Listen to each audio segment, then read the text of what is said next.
Jo i parlamentarizmit, nuk thash i parlamentarizmit, thash i parlamentit, i këtij parlamenti.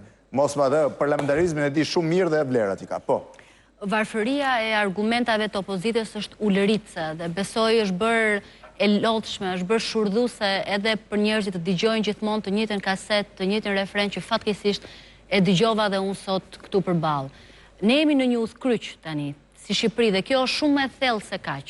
Pra është shumë më e thellë se këto zgjedhje, është më e thellë se kjo protestë, më e thellë se këto maxhorancë. Jemi në udhkryqin për të vendosur a do ecim, a do shkojmë përpara apo do kthehemi mbrapa. Ajo që na duhet, ajo që ne premtuam para 4 vitesh në zgjedhjet e 2013-s, ishte që do bënim një shtet funksional për një shtet modern funksional të shqiptarëve.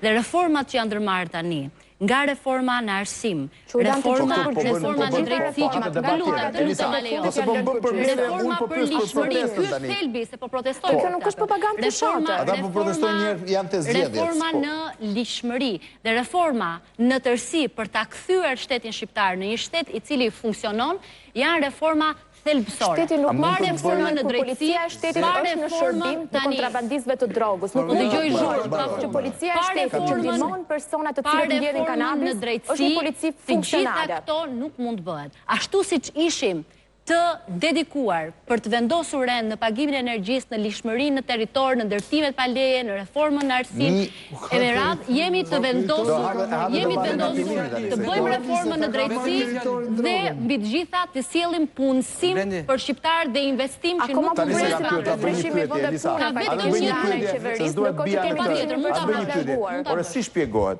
Enver Hoxha 50 vjet bëri 2 aeroporte. 3 janë bërë vetëm këto muajt e fundit. Si janë ata më aeroporte me... Tani,